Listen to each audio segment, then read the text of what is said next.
Hello students, कैसे हो आप।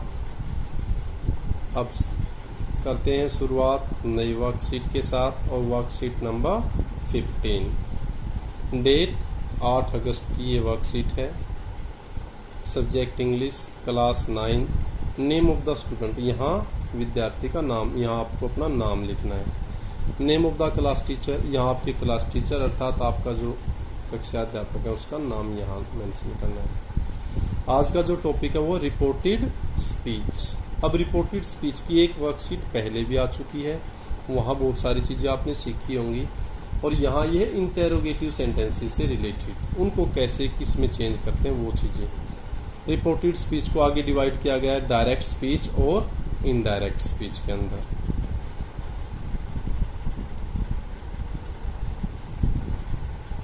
अब देखें जैसे कैसे क्या एग्जाम्पल होता है।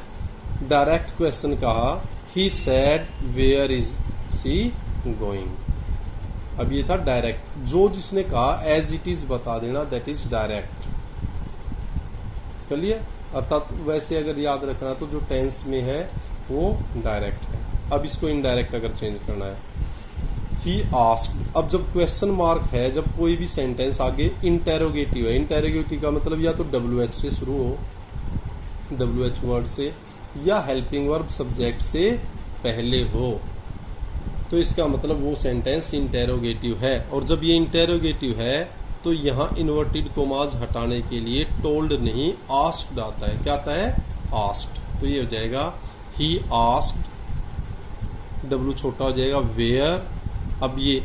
अब जब आप इनडायरेक्ट बनाएंगे तब ये क्वेश्चन मार्क में नहीं रहेगा, तब ये सिंपल सेंटेंस बनेगा, अफर्मेटिव बनेगा। तो वेयर ये हो जाए सी, इस RM को चेंज करते वॉज में, where she was going, full stop. और ये इन्वर्टेड कॉमास जो क्वेश्चन मार्क है वो हट जाएगा। चलिए, गुड। आगे देखते हैं भाई A part. When we turn direct question into indirect speech, जब हम डायरेक्ट क्वेश्चन को इनडायरेक्ट स्पीच में चेंज करते हैं, the following changes are necessary. तो नीचे लिखे जो परिवर्तन है वो जरूरी है। कौन कौन से देख लें। Tenses, pronoun and possessive adjective and adverbs of time place change as in the statement. कि क्या होगा जब आपका डायरेक्ट क्वेश्चन इनडायरेक्ट में बदलना है तो क्या होना चाहिए, आपका टेंस चेंज होएगा। जैसे आप देखो ये इज RM वॉज वर में बदल गया था ना। प्रोनाउन चेंज होएंगे, वो देखा था सब्जेक्ट को ऑब्जेक्ट, वो देखा था सेकंड पर्सन को ऑब्जेक्ट की जगह फर्स्ट पर्सन को सब्जेक्ट, वो चेंज होएंगे। पॉजेसिव एडजेक्टिव है चेंज होएंगे, एडवर्ब चेंज होगा। नेक्स्ट बी पार्ट की अगर बात करें, ये the interrogative form of the verb changes to the affirmative. अब बता, इंटेरोगेटिव था, मैंने कहा था ना, वो सिंपल हो जाएगा, क्वेश्चन मार्क हट जाएगा और सिंपल सेंटेंस बन जाएगा। क्लियर। नेक्स्ट अफर्मेटिव है सिंपल सेंटेंस जिसमें किया या नहीं ना हो। Third, the question mark is omitted in the indirect question. और इनडायरेक्ट क्वेश्चन में क्वेश्चन मार्क भी ओमिट हो जाता है, खत्म। ओमिट का मतलब वही खत्म हो जाता है, ओमिट हट जाना। अब वो बता ही दिया, जब उसको हम सिंपल कर देंगे फिर क्वेश्चन मार्क क्यों लिखेंगे। बताओ समझ में आया नहीं आया? गुड, समझ में आ रहा होगा। Very good. नेक्स्ट देखिए भाई, ask can be followed by the, अच्छा ये था, if the introductory verb is say, अगर शुरुआत में क्या मिल जाए say, it must be change to a verb of inquiry. तो आप से को किस में चेंज करोगे? Verb of inquiry. Verb of inquiry क्या, तो या तो से का आस्क बनाओगे, या वॉन्डर बनाओगे, या वॉन्ट टू नो बनाओगे। For example, he said where is the station, तो क्या हो जाएगा? ही सैड का हो जाए asked, he asked where the station was.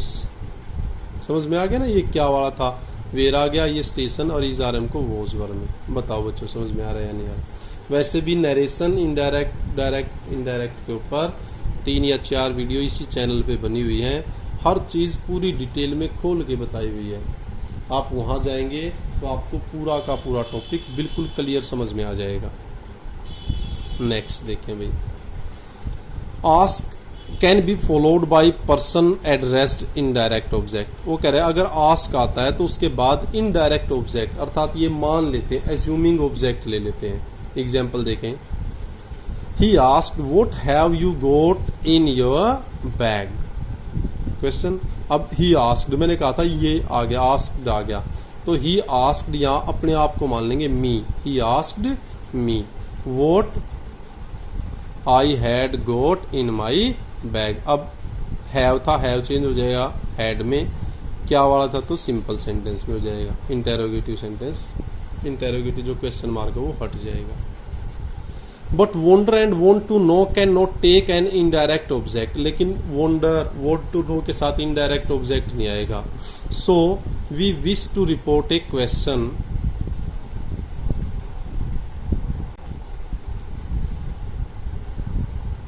so we wish to report a question where the person addressed is mentioned, we must use ask। वो कह रहा है कि यहाँ पर अगर ये है तो फिर इनडायरेक्ट ऑब्जेक्ट नहीं आएगा, तो इसका मतलब कोई ना कोई वहाँ पर थर्ड ऑब्जेक्ट मिलेगा।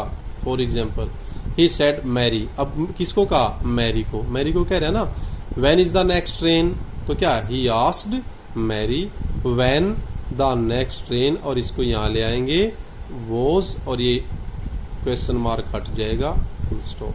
चलिए गुड, आगे देखें।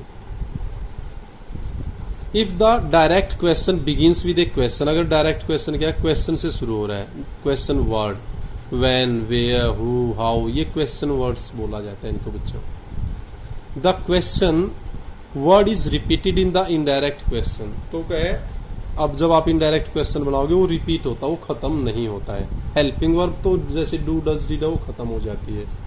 अब देखें example, he said why didn't you put on the brake, आपने ब्रेक क्यों नहीं लगाए। ही आस्क्ड हर, और क्या है व्हाई। अब डिड नॉट, ये सेकंड फॉर्म मैंने कहा था, सेकंड फॉर्म है वो है, तो क्या है हैड, और थर्ड फॉर्म में चेंज होएगा, तो he asked why she had not put on the brakes। चलिए भाई next, she said what do you want, आप क्या चाहते हैं, तो क्या जाएगा, she asked them what और you सेकंड पर्सन, इसके अनुसार तो यहाँ सब्जेक्ट है तो they, what they want का हो जाएगा wanted। चलिए भाई, आशा करता हूँ अच्छा लग रहा होगा आपको। If there is no question word if और वेदर मस्ट बी यूज्ड, अगर आपने देखा भाई ये ना हो, WH फैमिली वाले नहीं है, WH वर्ड नहीं है, तो आप क्या करेंगे,